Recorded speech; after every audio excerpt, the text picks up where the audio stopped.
आज रान्ना करब पेঁয়াজ कली आलू और माछ दिए একটা তরকারি।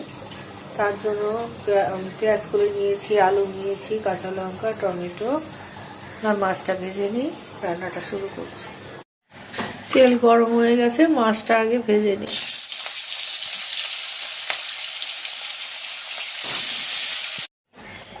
মাছ ভাজা তেলের মধ্যেই কালো জিরে ফোড়ন দিয়ে দিলাম।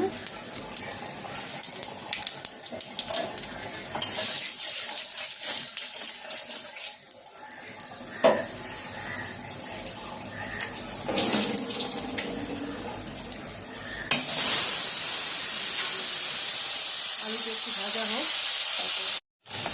আলুটা একটু ভাজা হয়ে গেছে, এবার টমেটো কাঁচা লঙ্কাটা দিয়ে দেবো।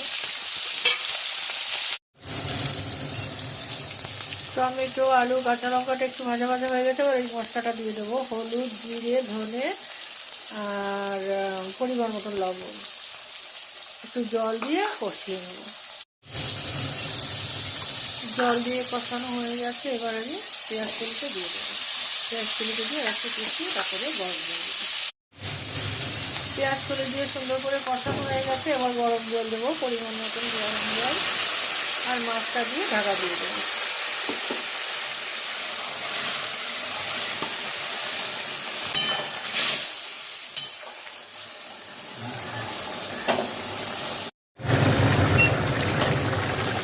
আমার পেঁয়াজ কলি আলু আর মাছ দিয়ে তরকারি হয়ে গেছে, এবার নামিয়ে দেবো।